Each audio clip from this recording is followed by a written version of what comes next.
On est comme dans One Piece, on est des Nakama. Et nous, ce qu'on veut, c'est le One Piece, c'est Oz. Nous, ce qu'on veut, c'est aller au bout de ce rêve.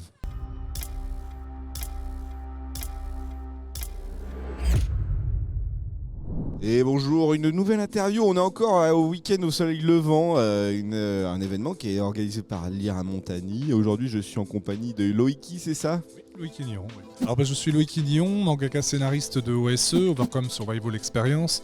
Je suis auteur et artiste, animateur, créateur de jeux, et également médiateur, agent artistique et co-organisateur d'événements. Et aujourd'hui, j'interviens sur l'événement Un week-end au soleil levant comme parrain du festival avec la Sirène Auvergnate qui est marraine. Et voilà, donc mon but à moi et mon rôle est d'encadrer ce festival sur l'organisation, les interventions, etc., etc. Est-ce que tu avais déjà une formation un peu littéraire et pourquoi tu es parti sur la scénarisation de manga ? Alors, comme Einstein ou Van Gogh et tous ces génies au niveau de l'art ou autre, je n'ai pas de diplôme, j'ai pas fait d'études ni rien, donc les études ne font pas les hommes. Ce qui font les êtres, c'est ce qu'ils ont en créativité et en valeur. Donc OSE est un produit et un projet que j'ai porté depuis un certain nombre d'années, donc depuis 2003-2007 en écriture jusqu'en 2016. Et voilà, c'est un héritage philosophique, toute une transmission d'énergie et de pensée qui en résulte sur des valeurs Club Dorothée et d'autres choses. Voilà, donc j'ai monté ce projet parce que j'avais des choses à dire, j'avais des choses à transmettre. Et aujourd'hui, quand je vois le monde qu'il y a sur le stand constamment, ou toutes les interventions que je fais, ou ce que je fais comme action, finalement, je me suis pas trompé. Voilà, je fais ça pour de bonnes raisons. Pourquoi avoir choisi le format manga ? Parce que le format livre, justement, à part pour Harry Potter ou quelques œuvres entre guillemets comme Hunger Games, pour toucher un large public, en ce moment, on est tous d'accord que la génération qui fait que ça fonctionne, c'est surtout le manga. Moi, je suis génération Club Dorothée, mon partenaire Chaos qui fait le dessin sur le manga Oz, parce qu'on est en co-auteur, comme Uderzo Goscinny. Lui, il est plus récréa 2, donc c'est encore une génération au-dessus. Ah oui, d'accord. Voilà. Et puis moi, je suis mélangé entre Club Dorothée plus les nouveaux mangas. Donc on est des passionnés de manga, donc je n'allais pas faire un roman si je suis passionné de manga. Oui. C'est un peu bizarre. Et puis autrement, la jeunesse, comme je suis un homme de jeu, moi, mon objectif, c'est de créer des jeux. Depuis que je suis tout petit, je fais ça. J'avais envie de créer une œuvre où, un peu comme les livres dont on est le héros, mais version plus illustrée. Et Oz est né. Voilà. C'est un manga où le lecteur peut choisir la fin, c'est ça ? Alors le lecteur peut un peu intervenir comme dans Walking Dead ou Game of Thrones. En fait, on est dans un système, alors je suis le seul à faire ça niveau manga, de ce que j'ai compris, où je fais un peu le système interactif dont on est le héros, où les gens peuvent influer sur l'ordre des morts, sur un peu ce qui se passe, pas dans la trame générale, mais dans d'autres choses, voilà. Et puis après, dans les salons, justement, ce que je fais, c'est que ce manga traitant des phobies un peu à la Fort Boyard, c'est à tout public, donc ça peut être une génération quarantaine ou soixantaine, 70 ou vingtaine qui peuvent lire ce manga. Et quand on nous rencontre en festival, comme je disais, on fait également des jeux, des conférences sur scène interactives où on les fait jouer à ce qu'il y a dans le manga. Tu le fais aussi passer par exemple via Instagram, via Twitter, c'est des poules, surtout sur Facebook en fait. Donc Facebook est très vivant. On est 12 000 abonnés depuis 4 ans, sans sponsoring, sans rien. Donc on a fait un Ulule pour le tome 1 et pour le tome 2. Le tome 1 on demandait 3 000 €, on a eu 6 000 €. Le tome 2 on a demandé 5 000, on est arrivé à 10 000. Et de là, c'est rajouté plein d'acteurs de la médiation, de la japanimation, des gens qui sont très très haut placés. Notamment dans le Club Dorothée, dans le milieu japonais, etc. Donc qui ont soutenu OSE, et jusqu'à faire des collaborations et des gens qui nous citent partout où on va. Donc voilà, donc ça à échelle humaine et mondiale, et maintenant même plus qu'européen et français. Maintenant on est plus dans le territoire mondial et japonais. Donc OSE fait partie des 3 mangas connus comme Radiant et Dreamland au Japon. Et D'accord. on a été cité à Japan Expo en 2022 par Mamoru Yokota, qui a été invité à Japan Expo à Paris Manga et qui a fait Naruto Shippuden et Death Note en animé. Ah oui, donc ça déconne pas, quoi. Oui, non. Donc on fait partie des mangas professionnels vraiment au sens large du terme. Et le fait que Oz soit chez un petit éditeur et non pas chez de grosses maisons d'édition, on n'a pas le droit de citer de nom. Écoutez, j'ai envie de dire, ça veut dire que tout le monde peut le faire si on se donne les moyens. T'es en auto-édition ? Non, je suis chez un éditeur français avec des valeurs françaises qui s'appelle Tartamudo Édition. Et Tartamudo Édition, ils ont pour particularité de faire surtout de la BD franco-belge à la base. Ouais. Et notamment des œuvres engagées. Je pense à la guerre des Gaules, donc c'est sur plus des domaines historiques, etc. On parle de la traversée du lac, de la Seconde Guerre mondiale, donc c'est ce genre de choses. Et OSE n'est pas un manga où c'est un shonen où il y a de la baston et Voilà, non. Lui, ce qu'il voulait, c'était un manga avec des valeurs engagées. Donc, bien évidemment, il a épluché le scénario sur toutes ses coutures. Le dessin, pareil, il voulait un professionnel. Donc, du coup, Chaos, pareil, il n'a pas eu besoin de faire ses preuves. Ça s'est fait très, très naturellement. Et José Jauvert, donc l'éditeur, et Rebecca Jauvert, c'est eux qui tiennent cette édition. C'est plus des amis de la famille maintenant. Donc, ils m'ont fait confiance. Et aujourd'hui, c'est moi qui est co-éditeur de la section manga et c'est moi qui reçois les dossiers. Et, le fait que ça soit, on va dire, un peu en dehors de ce qui existe dans les shonen ou les seinen, est-ce que c'est important pour toi ? Alors, étant aussi un enfant de tout ce qui est filmographie années 80, donc j'avais vraiment envie de faire quelque chose qui parle à tout le monde, un peu comme Ready Player One. Et au niveau de mon public, en fait, quand j'ai écrit OSE à la base, je visais un public de 15 ans. De là, finalement, on m'a annoncé que c'était les 12 ans, et maintenant, c'est des 8 ans, 10 ans dans les écoles qui se le passent comme Squid Game. Donc maintenant, ça a dépassé. Ah oui, c'est un phénomène. Là, avec les jeux, comme je le disais, ça devient très viral maintenant. On n'est plus dans un manga, maintenant, on est carrément passé à un stade au-dessus. Et tout ce plan que j'avais établi depuis 2003, là, je suis déjà en 2025 dans mon cerveau, donc je suis déjà dans l'anticipation. Et je suis très dans le Death Note, justement, dans le côté je sais que tu sais que je sais. Ouais. Je travaille avec plein de gens qui circulent dans plusieurs ateliers, etc., pour pouvoir faire avancer un monde un peu comme Michael Jackson avec Neverland. Donc moi, mon objectif, c'est de créer un monde, un peu comme One Piece. Le fait par exemple de proposer un manga à 8€ alors qu'on sait que la rentabilité va se faire plus sur la masse que sur la valeur réelle du bouquin, est-ce que pour toi c'est une problématique qui te concerne ? Alors pas du tout, parce que justement, à contrario, c'est surtout des choses que je vois à peu près maintenant, c'est surtout que les éditeurs de maintenant font des mangas à 190 pages à 10€ ou à 12€ parce qu'ils justifient le coût du papier, etc. Je suis pas trop d'accord.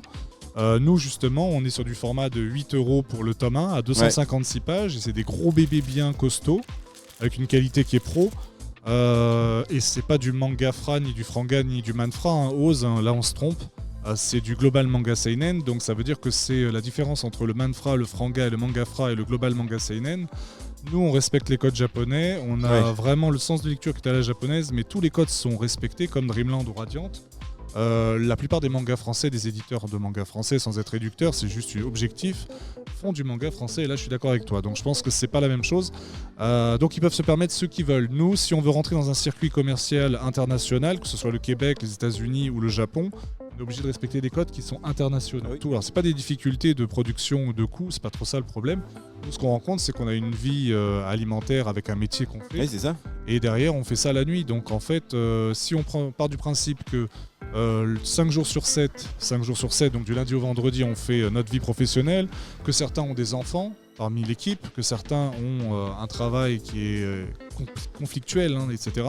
Que le soir on rentre, qu'on mange et qu'on fait le manga la nuit, on dort que 3 heures par nuit. Ah bah oui. Et ça pour nous c'est très important de le signaler. Donc si vous voulez faire du manga, peu importe à quel niveau, professionnel, personnel, fanzine ou peu importe, il faut prendre la réalité du terrain qui est que quand on fait un manga, le mot artiste, c'est un mot de souffrance, c'est pas un mot pour être célèbre ou pour être riche.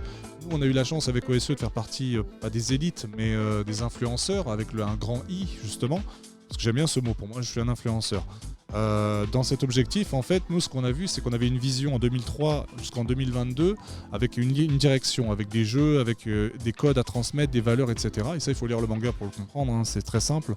On veut diriger les gens vers une direction pour les élever, peu importe leur âge, ou les rassembler, peu importe leur âge, justement, leur culture, leur religion, etc. Et Oz est parfait pour ça. Vous demanderez à n'importe qui. Tous ceux qui ont cru que malheureusement le manga c'est pour être célèbre, etc. Comme dit l'expression, pour vivre heureux, vivons cachés. Donc si on s'expose, c'est qu'on connaît les risques et on connaît les enjeux. Bien et sûr, moi j'ai pris tous les risques en cours. Et aujourd'hui, comme j'ai fait mon trou, j'ai fait mon chemin, Chaos aussi, maintenant place aux jeunes, comme on dit. C'est à vous de jouer, mais sachez que si vous voulez vous battre pour vos rêves, il va falloir les défendre. Et puis comme dit Jean de La Fontaine, et toi le ciel t'aidera et rien n'est impossible dans la vie. Oui, bien sûr. Et aujourd'hui, tu arrives à en vivre du coup de cette vente de manga. Tu arrives à vivre en étant mangaka. Alors malheureusement, Monsieur Macron, Emmanuel, si vous voyez la vidéo, ne reconnaît pas le statut de mangaka ni pour Radiant ni pour qui que ce soit. Ah non, c'est pas un métier mangaka. Mangaka, c'est une passion pour la politique. Oui, sauf mais c'est comme un scénariste, quoi. Ah oui, mais dans ce cas-là, alors si on suit cette logique-là, il faudrait qu'on ait à droit à la sécurité sociale ou à la mutuelle, etc. Parce qu'un métier dans la loi française, ça dépend si tu es salarié d'un éditeur, du coup. On n'est pas salarié, on Ouais, est c'est ça. auteur. Et tu pourras demander à Renaud Lemaire, à Romain, etc. Alors eux, malheureusement, maintenant, ils ont été rachetés par Pika, etc. Ça a encore d'autres statuts, mais quand ils ont commencé avec les tomes 1 jusqu'au tome 10, ils étaient comme nous, comme Uderzo Goscinny, c'était dans une cave, enfin peut-être pas si glauque, mais Ouais. chez eux, à travailler. Et ça, malheureusement, je suis désolé de le dire, nous sommes en 2023 aujourd'hui. Et de 1960 jusqu'à peut-être même plus, avec Mickey ou avec Tintin, avec Hergé, il n'y a jamais eu de statut de BDiste ou de mangaka reconnu par l'État. Sinon, on le saurait, hein, sinon on ne serait pas là en train de discuter. On serait certainement chez nous ou à bord d'un yacht si on gagnait de l'argent, Oui. si c'était aussi simple. Malheureusement, la vie n'est pas aussi simple et la vie dit que le métier d'artiste est bien un métier de souffrance et on n'a pas droit ni à la sécurité sociale, ni à la mutuelle. Et si moi, un jour, je fais un AVC ou qu'il m'arrive des problèmes de santé, ça peut arriver, mais ça, on ne le dit pas. Dans ce cas-là, il est où l'État? Il est pas là. Ouais, mais parce Voilà. que du coup, aujourd'hui, tu as un statut d'indépendant, c'est ça? Mais oui, parce que je suis édité chez un éditeur et peu importe qu'on soit édité ou pas édité, on demande à n'importe quel auteur BDiste qui travaille dans ce milieu. Malheureusement, c'est un métier passion, mais c'est pas un vrai métier aux yeux de la loi. Nous, on sait que c'est un métier, toi tu le sais, mais l'État ne le reconnaît pas.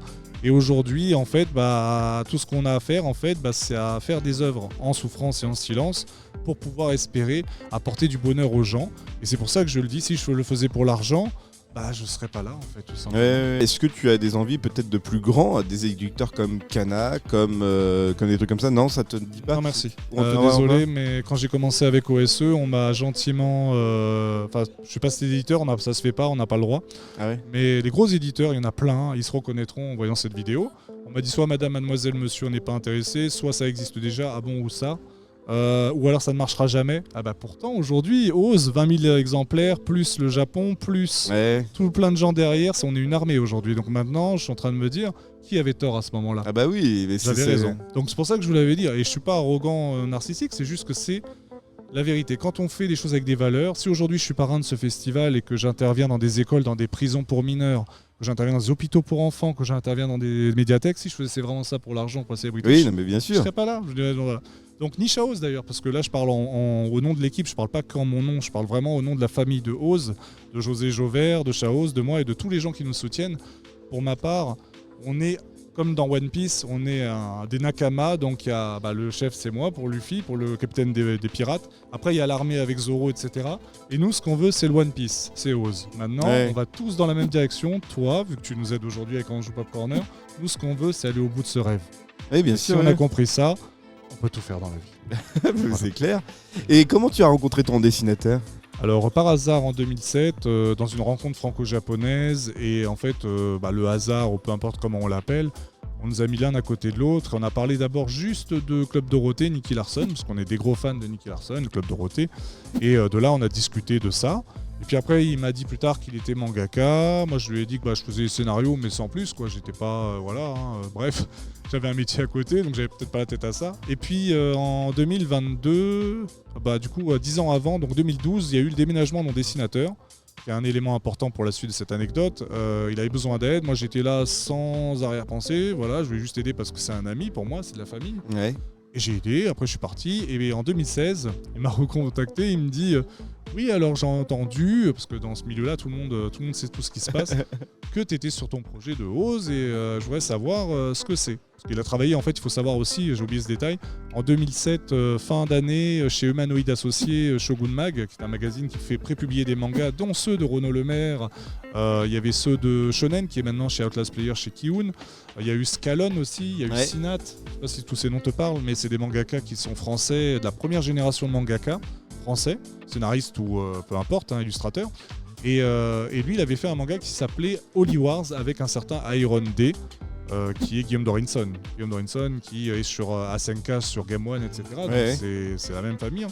Et de là, donc il me dit en 2016, voilà, moi j'ai une proposition pour travailler sur le Japon, parce qu'en 2020, il y avait les Jeux Olympiques. Et en fait, il cherchait des mangaka français professionnels, dont Chaos, on voit bien qu'il a un trait de dessin professionnel, pour faire pas une sorte de fanion comme au Coupe du Monde, mais plutôt un logo d'alliance franco-japonaise, quoi. Et il me dit, voilà, soit je fais ce projet-là, où là, il a tout ce qu'il veut, argent, tout ce que tu as envie, la célébrité, tout ce qui s'ensuit, tutti quanti, mais il voulait un projet qu'il voulait voir. Il me dit, tiens, je suis curieux, donc je lui dis Ose. Et je lui parle donc du scénario, je lui parle de tous les personnages, toutes les saisons, parce que là on en est juste à la saison 1. Ouais. Parce qu'en 2003 jusqu'en 2016, j'ai écrit tous les arcs, j'ai écrit tous les jeux qui sont là, qui sortent au fur et à mesure, plus tout ce que vous savez pas encore et que vous n'avez pas besoin de savoir pour l'instant. Mais ça va être chaud on peut patate. teaser quand même. Ça c'est pour 2028, donc pour l'instant on n'y est pas encore. C'est trop long. Voilà. Mais déjà tous les jeux sont de 2023, 2024, 2025. Donc déjà dans le programme il y a déjà un arc déjà qui est bien écrit. Et de là, je vais surtout parler des secrets de Oz, la fin et toutes les valeurs, etc. Et il a dit, moi je veux Oz, tu prends personne d'autre sur ce projet-là. Je fais, ok, et on est parti à deux, et maintenant on écrit à deux, on fait tout à deux. Voilà. Super.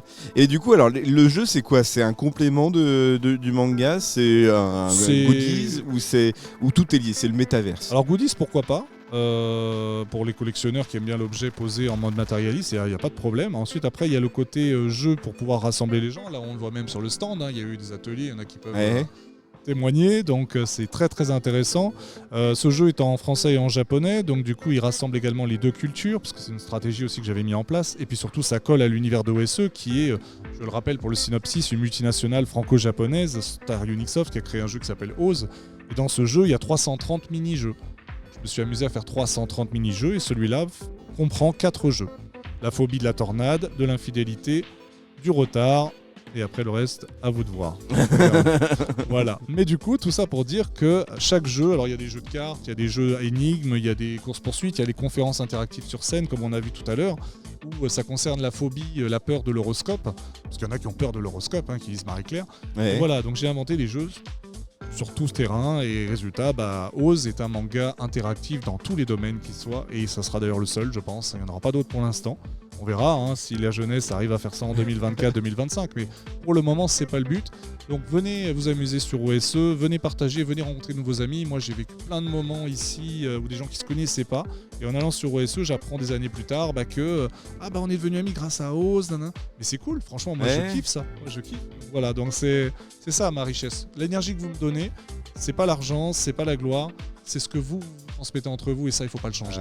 Combien de prévus? Tu as déjà une idée? Si c'est 2028, à mon avis t'en as bien une dizaine de prévus. 2028 c'est là où il y a une grosse surprise qui sortira, ça sera pas la fin en 2028, sauf si malheureusement, et voilà on touche du bois, mais tout ça pour dire que non, il y a à peu près 4 arcs minimum, un arc équivaut à 10 tomes. Donc après, plus ça va aller vite, plus j'aurai des assistants, comme on disait en début de présentation. Et là, je pourrais m'amuser à faire des tomes tous les 3 mois, entre guillemets, voilà. Mais en gardant tout en continuant le manga, mon activité professionnelle, parce que même si jamais un jour je deviens ultra célèbre et qu'on me dit allez au Japon, on vous paye tout et puis ciao Pantin, parce que bon, on se doute pas que si Mamoru Yokota nous cite à la Japan Expo comme meilleur manga français, c'est que derrière il y a quelque chose. C'est pas du hasard, c'est qu'il y a peut-être un projet d'anime, mais il y a peut-être autre chose, je sais pas. Est-ce que ça nous rapproche du projet mystère Je sais pas, mais ce que j'ai le droit de dire, parce qu'il y a des choses que j'ai le droit de dire et des choses que j'ai pas le droit de dire. Ce que j'ai le droit de dire, c'est qu'on me demande 3600 pages pour faire un animé. Ok. Maintenant, on sait que Oz aussi, c'est les Japonais qui sont venus nous voir à Paris Manga. C'est Mamoru Yokota lui-même qui s'est déplacé. C'était en 2019. Tout ça, c'est sur Internet. Il y a des faits de partout. Il est venu avec un monsieur qui a fait JoJo's un dimanche matin à 9h, c'est-à-dire 1 heure avant l'ouverture de Paris Manga. Et il est venu sur mon stand. Il a regardé le banner qui est là, qui me suit depuis le début, là, la fameuse Shinamai qui est dans toutes les conventions. Et il m'a dit en japonais, parce que je parle japonais, vous devriez venir me voir à tel stand. Alors sur le moment, il ne s'est pas présenté, il n'a pas dit son nom, son prénom, il a juste dit je suis à tel endroit, venez me voir. Ok. Donc après la journée s'est passée, malheureusement comme vous le savez, on joue Pop Corner, vous l'avez vu hier, il y a tout le temps du monde. Donc pour m'avoir, c'est compliqué, Chaos aussi. Donc c'est pas que je ne voulais pas, c'est que je ne pouvais pas. Que tu étais en train de manger. Je mangeais à 17h46. Mais non, mais c'est juste qu'on n'a pas eu le temps. Et en fait, dans le feu de l'action, j'ai oublié. Et en fait, le dimanche soir, j'ai Chaos qui me demande. Il me dit alors comment s'est passée la journée. Donc je lui raconte tout ce qui s'est passé. Je lui dis au fait, il s'est passé ça le matin. Il me dit mais tu sais qui c'est? Je fais non. Il fait, regarde le stand, et je vois marquer Mamoru Yokota. Et là je fais oh là là, il était sur l'affiche de Paris Manga dans les invités gros guests, déjà, ça c'est chaud. Donc, ça on peut le voir sur internet. Voilà, Paris Manga. Et après j'ai envoyé un mail en japonais. Donc voilà, j'ai les traces sur Facebook, j'ai tout. Et de là, j'ai envoyé un mail d'excuses en japonais parce que ça se fait, c'est comme ça que ça se passe au Japon. Parce que voilà, j'ai une compagne qui est japonaise, Ouais, donc ouais. voilà, bah, je suis très imbibé des codes. Et voilà, et puis résultat, bah, de fil en aiguille, on est resté en contact. Après, il m'a fait la surprise de m'envoyer la photo de mon flyer à Japan Expo en 2022. Ah, stylé. C'est comme ça que j'ai su qu'il était là. J'ai fait mais non. Et puis il n'y avait pas que lui, il y avait aussi celui qui a fait dans Cyber Connect tout ce qui est les Dragon Quest, etc. Ouais. Aussi, qui nous connaît de nom aussi. Donc je suis allé faire un tour des amis. Et puis de là, bah, en fait, il s'est passé un mauvais incident à Japan Expo. Je vais pas en parler parce que j'aimerais entretenir de bons rapports avec Japan Expo. Voilà, je vais laisser une chance. Et du coup, il s'est passé un truc et résultat, en fait, Mamoru Yokota m'a cité à cette conférence et du coup, bah voilà, hein, je pense qu'il n'y a plus rien à ajouter. Voilà. Là, je reviens juste aux mini-jeux. Est-ce que aussi les mini-jeux en format jeu vidéo seraient une solution convenable pour rassembler un petit peu tout ce que c'est? Elle l'est déjà. Par exemple, là j'étais d'ailleurs, je salue Lorenzo qui est agent de comédien de doublage et qui fait partie de mes agents artistiques parce que j'en ai 4 au total qui parlent de moi un peu partout dans les conventions, Ouais. qui me placent, etc. Et Lorenzo, qui du coup est un grand homme, m'a donné la chance d'assister à une intervention dans une prison proche de Lyon, à mes yeux, prison pour mineurs, où c'est des gens qui ont fait de grosses bêtises, hein, voilà. Ouais. Et j'ai fait des ateliers donc d'une heure, j'en ai fait 2 par le matin, 2 l'après-midi. Et en fait, de là, j'ai fait des ateliers qui sont segmentarisés en 4 pôles. Il y a atelier lecture, art de la mise en scène scénaristique, du dessin, parce que je dessine un peu aussi. Et ensuite, du coup, du jeu, donc le fameux jeu de cartes. Ouais. Et ça a cartonné. Donc au final, ce partage, parce que je vendais rien, hein, j'avais juste pour donner du rêve aux gens. Et quand les gens te disent, il y avait la voix de Luffy, Stéphane Escoffier avec moi comme intervenant notamment, il devait y avoir Johanna Denoub qui est venue, je crois, l'année dernière avec Brigitte Lecordier, entre autres. Et tous ces gens-là, en fait, on intervient dans ce genre de secteur parce qu'on a envie de donner de l'amour et de la passion aux gens. Et ça n'a pas de... Donc ouais, je suis heureux. Quand j'ai fait des ateliers BD dans des librairies à Reims, dans des écoles, des classes de 30 élèves, où je fais des ateliers sur OSE, ça cartonne. Quand je fais les hôpitaux, que je vais en sous-marin, pas en mode je vais ici, je vais ça, et que je vais voir des enfants malades, que je leur donne du rêve, moi ça me suffit. C'est comme One Piece, c'est Chiro Oda qui est allé voir un enfant qui était atteint d'un cancer phase terminale, et qui lui a dit le secret de One Piece, le sourire sur son visage, ça c'est de l'amour à donner. Et moi c'est ces gens-là qui me font, avancer. C'est Robin Williams, Whitney Houston, Michael Jackson, Lady Diana, Martin Luther King, Franklin Roosevelt, c'est ces gens-là qui me donnent et ça c'est dans Oz. Et voilà. Mais donc du coup le jeu vidéo c'est un truc que sur lequel tu réfléchis mais je ne peux rien dire. Je ne peux rien dire. Tu es sous le secret de la loi, c'est ça? Je ne peux rien dire. Ah, ok. Il y a des jeux de cartes, donc oui, on sait jamais année, parce que 2023, si le manga est le format qui attire le plus de monde, peut-être que le jeu vidéo est aussi un format pour les jeux qui attirent le plus de monde. Pourquoi pas, mais il se passe des choses. Il se passe des choses. Non, mais voilà, déjà le fait d'avoir à dire il se passe des choses, c'est qu'il y a quelque chose de concret en fait. Dans les prochains mois, il va y avoir déjà du petit teasing à droite à gauche de certains trucs. Et puis surtout, j'allais oublier. En 2018, on a fait un trailer avec le Japon en collaboration. Je pense au groupe Kiria Valkyria, donc c'est Frank Shigetora, vous regarderez sur internet. Ils ont travaillé sur le film de James Cameron, Alita Battle Angel, à savoir Gun. Donc ils ont travaillé sur la BO, tout ce qui est la musique. Et eux, en fait, quand on a parlé de Oz, ils m'ont dit « Ah mais nous, on a envie de travailler avec vous parce que votre projet, il est totalement dans nos codes. » Et puis ceux qui ont fait le logo de Kiria Valkyria, c'est celui qui a fait le logo de Metal Gear Solid de Hideo Kojima notamment. Donc le designer, donc derrière ça veut dire que tous ces gens-là sont liés. Le milieu d'animation, du jeu vidéo, de la musique, de l'artistique en général, tout le monde se connaît en fait, c'est un village. Et tout ça pour dire que voilà, donc Frank Shigetora, Kiria Valkyria, la musique que vous pouvez entendre sur le trailer du tome 1 et 2 de Oz, vous tapez trailer manga Oz tome 1 ou tome 2 sur YouTube, attention tome 2 parce qu'il y a du fatal spoil, il y a voilà, la musique de Frank Shigetora et Kiria Valkyria, plus la voix de Hayami Michel, qui fait la voix de Shin Amai. Hayami Michel, pour ceux qui ne la connaissent pas, je pense que vous l'avez certainement rencontrée en salon. Elle travaille avec Marcus et Kayane sur Game One. On peut la voir à la télé en train de faire des spectacles de taiko. Et également, elle a des robes en ballon de manga. Et d'ailleurs, je fais des gros bisous au passage. Et à Artislash aussi. Donc voilà, ils se reconnaîtront. Donc voilà. Donc oui, le manga Oz est suivi par des gros professionnels. Et surtout par le Japon et la France et pas que. Voilà.